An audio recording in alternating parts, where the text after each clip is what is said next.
Hello there, it is Nick Zangl coming to you live from California on this Monday. I hope you had a great weekend and that you are doing well.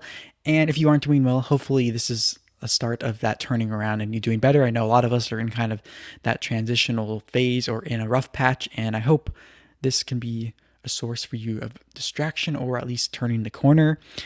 So with that said, thank you so much for being here. And also, we have some positive news as of last week and a story that we have been covering for the past 6+ months here, but some of you have been following and covering the story around this person and these people for over a year now. So as you join, let me know you're coming in, and if you're watching the replay, you can also comment as well, but I will be getting to your chats at a few different points within the live, so let me know when you are here. But the development is what I am seeing as a positive development in a story that has been otherwise very dark and negative a lot of the times, especially the coverage around it and the people involved, some of their wild antics involved with it.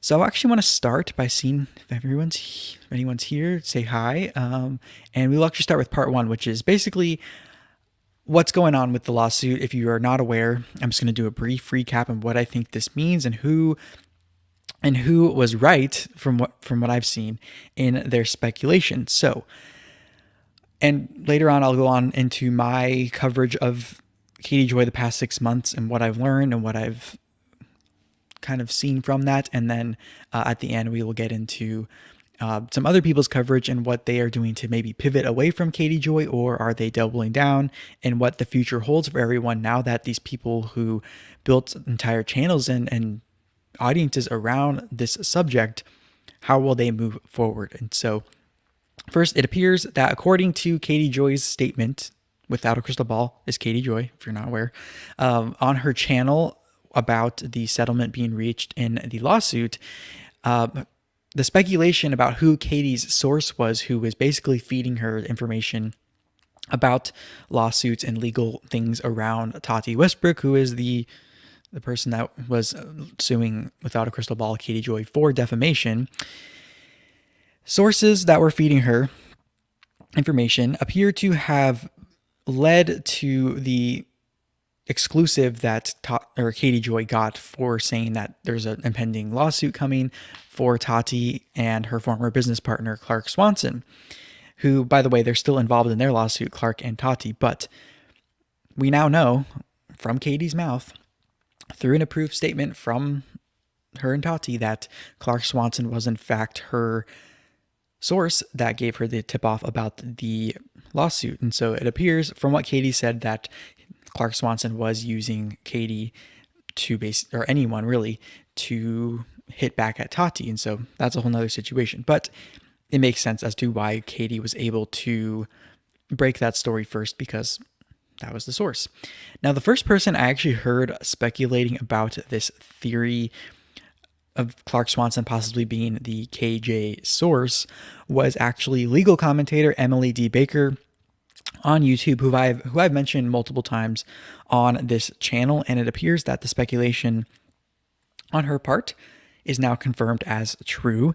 And this also may be a big part of why Katie went after Emily so hard, I would say, in multiple times online, and tried to discredit Emily D. Baker's entire existence online by basically hitting at her licensing and whatnot as a lawyer. And that could be a big reason why, because maybe Katie obviously knew that that was her source, and so she wanted to kind of not lead that on, not thinking she would get caught, or maybe thinking that she would never have to give that source up. I don't know. But also, I've seen people saying that another reason that Katie might have gone after Emily, which maybe is separate from the Clark Swanson situation, is that Katie may be jealous of Emily in general. And it's been a pattern with Katie, as far as she chooses. There's a pattern with the people she criticizes on her channel regarding men or women, and it usually pertains to her not agreeing with the certain lifestyle choices that they make. And in my opinion, I support her right to express her dislike for how other people live their life, but she has to deal with the consequences with that, and I will share kind of what that has to do with everything later on. So it looks like on the Tati defamation front with Katie of Without a Crystal Ball, things seem to be simmering down and are basically over in regards to that portion of everything going on with Katie Joy. Now, before I get into part 2, let me make sure everyone is good in the chat and make sure everyone's here. Say hi if you're here and you want to get a shout out, and I'm going to try putting comments on screen as well.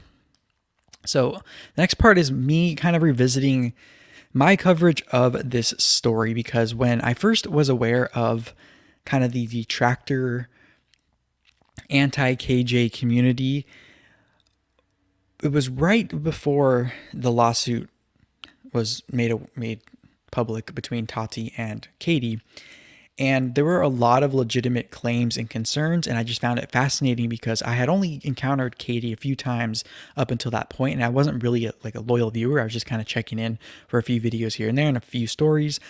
But when I found this group of people who were all detractors from this one creator that I had watched, I was like, what the heck is going on? And that's when I kept watching and listening.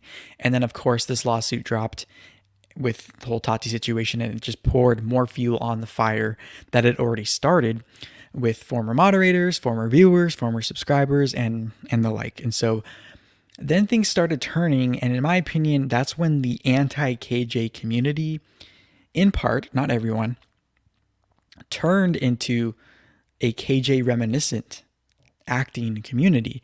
And I think this is what actually ended up saving Katie Joy as far as her online presence and her career. Because I honestly think, and this is just my opinion, I think she saw what was happening with people that were criticizing her and didn't like what she saw there. And maybe there was some self-reflection and something changed within her, or maybe she was so deep in the lawsuit that she just had to finally just give in. If she kind of saw the writing on the wall and she was in too deep. But also, I think the backlash from the coverage of Katie Joy from anti-Katie Joy people also helped her keep people around on her channel, because there are people who are watching both Katie Joy's videos and the people who are criticizing her.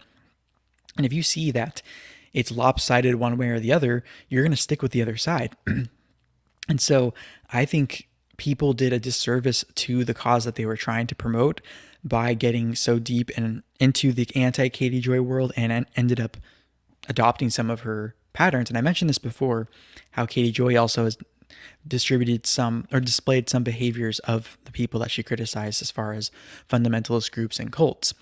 So I think it's very interesting to see that dynamic happen, and how when you get so deep into one thing, you are likely, from what we've seen in these two situations, to start acting and thinking and doing things like the people you criticize. And it's very, very fascinating to see it happen in real time. And also, because of how people were covering her antics, I think people also have just adjusted how they interact with her. Maybe they do like her coverage and her content, but they aren't commenting as much, or they're just watching and maybe they're only picking certain topics to follow her coverage on. And that's kind of their way of setting a more healthy boundary as well. Now, also the reality is, in my opinion, that Katie Joy is actually winning the battle between her and her detractors, or her anti-community that has kind of formed around her, in terms of her views are bringing up, her subscribers are up, her donors and memberships are still pouring in. And I still stand firm on my belief that I've stated since basically the beginning of when I've really started talking about it on my channel, which is that in general, I don't believe deplatforming anyone does much, because they'll either just find another platform to do it, or then you don't know what they're thinking and it could be becoming more extreme. And so I think the best way forward and the best thing to do is to keep having channels keeping her accountable and watching her very closely. Then she knows that they're kind of watching her and going to speak up when they think something's wrong. And those channels building their audiences, which could help inform Katie's viewers if they are watching both, and maybe fact check her and correct her when she gets things wrong, or maybe even just have an alternate opinion. I think that's all healthy in the ecosystem of YouTube and online in general. It's just more discourse and more opinions for people to pick from. And if people don't want to, if they choose not to see him, that's fine. If they choose to, that's great, and they can make up their mind, right? So I believe banning people is a slippery slope, and that is why I do not support deplatform anybody, even Katie Joy, but I do support people speaking out on their channels and holding her accountable. I will touch on what I think also saved Katie later on in the video, but let me know what you think has kept her going and kept her channel alive. So also, I consciously, back to my coverage of this, when I was looking back on the videos I've done in the past over 6 months now, I knew the first video that I was consciously choosing to put a video out there along this lines of this subject, not just to turn my channel into a Katie Joy centric channel or to add one more video just like everyone else's. I went in with the intention of giving a different tone to the coverage, because I saw it at that point getting a little crazy and people started turning really emotional and really, I don't want to say defensive, but it was getting a little too, I don't want to say too invested, but you know what I mean? Like, it was getting to the point where I was like, okay, some things are off here and I need to kind of do what I think I do best, which is kind of give a different take and give a different tone and kind of am able to balance it out, hopefully. And I didn't know if anyone would watch it, to be completely honest. And I was surprised that it took off the way it was. And obviously a lot of you found this channel through those videos and the subsequent ones since then, and this one, of course. But back to the point of balance for me is that's kind of how I am in general in life, in work, in school, and in the family, whatnot. If things are getting too serious in a group, or it appears that we are needing a break, then I will kind of loosen the mood in any way I can, whether it's make a lighthearted joke or whatnot. And then when I see things getting too loose, also I'm willing to be the one to kind of bring it back to center and balance things out and bring it back to the main point. So I try to bring that to my channel and try to read the room and try to help adjust in the best way that I know how. A few more things before I check the chat. If you're here and you want to say hi or leave a comment or ask a question or anything, make sure to do that. I will get to them in a few seconds. So like I said, I hope I was able to do that this past 6 months, is kind of bring a balanced approach. And like I said before, many of you found the channel because of the Katie related videos, but I hopefully was giving some different takes and angles and seeing different things and observing different things, and using Katie as a lightning rod for other bigger, broader conversations, and not just nitpicking at her like some channels do more than others. But what does the future hold for me in this channel and covering Katie Joy? Now, I don't have any plans on changing my approach to covering Katie or the Tati lawsuit or any subject for that matter, because like I said, I try to find a way to make content from my perspective that makes me a little unique in whatever I'm covering, even if it's a subject that a lot of people are covering too. And now that I actually have the capability of sharing my screen and doing all that kind of stuff, I can venture into different areas now that I wasn't able to only a few months ago, where before that I had to kind of get very creative on how to cover certain stories because I wasn't capable of sharing my screen like this and reacting. So let me know at any time when there is something you want to hear my take on, or maybe something's floating around that you want to hear my perspective on and give my approach like I've been doing, which is kind of balancing things out. If you want to know how to get into contact with me, in the description section of this video, and I'm working on updating all my videos on my channel. There's an email list sign up down there and my email address where you can reach me directly.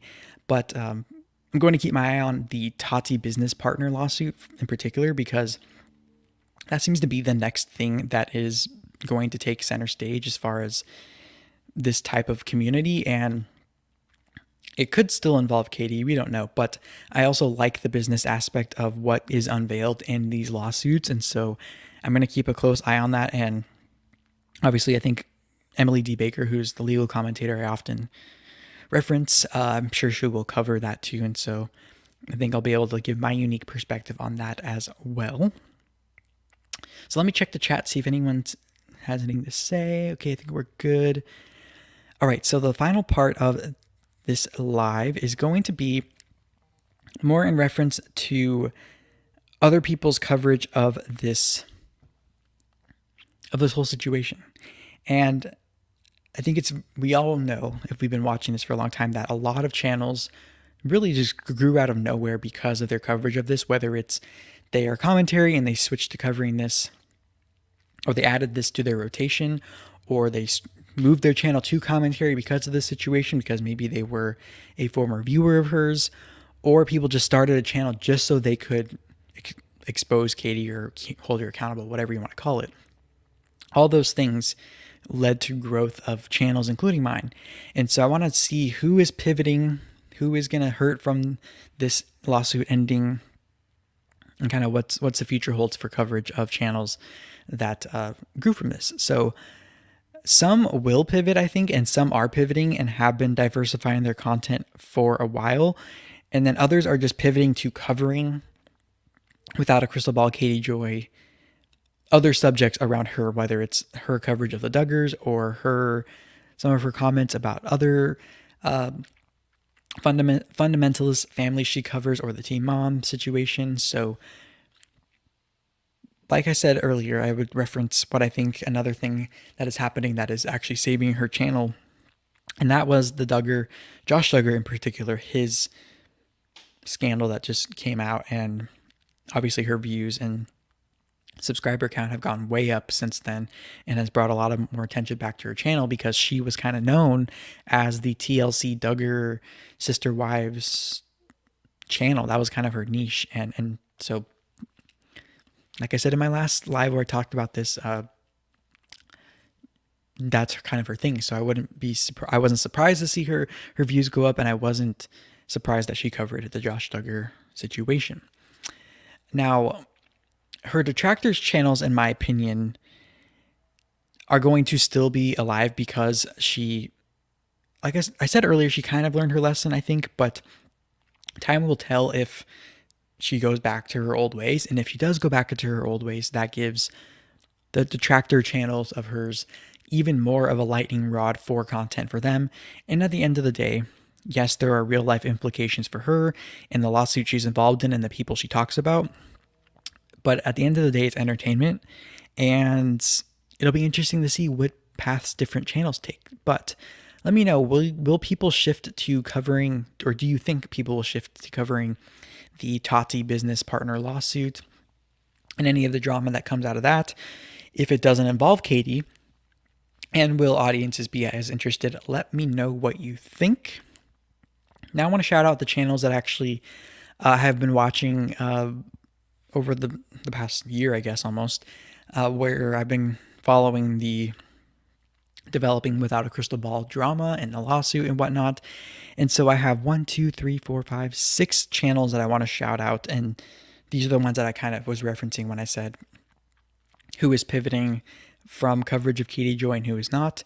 So the channels are, and I'll have them linked below in the description: Lil Red Y'all, True Ball of Wax, Radiant Brits, BX Beast Boy, Charlotte on the Web, who used to be just Charlotte, and Emily D. Baker. Those are the ones that I've really been frequently following up with as far as their coverage of this story. And so I wanted to give them a shout out and just let them know that I am kind of following their channels to see kind of where they go from here. And we'll see if I'm right in my speculation. But I wanted to say thank you, because I know a lot of you found my channel from those first Katie Joy videos, and they gained a lot of traction, but that was not the focus of my channel as far as her as the subject matter. I was a commentary channel, but I added that in my rotation, and I went in that knowing that it wouldn't be just every video would be Katie Joy and I wouldn't like beat it to death.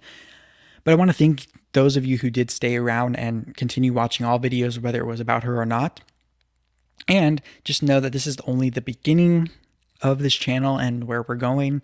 And I think the best is yet to come. And we haven't even hit our stride yet, I don't think. So I just wanted to say thank you again and use this as an opportunity to update you on the story, but also reflect, and look towards the future. So let me know all your thoughts and all your comments, whether you're here live in the live chat or in the main comment section once this is on replay.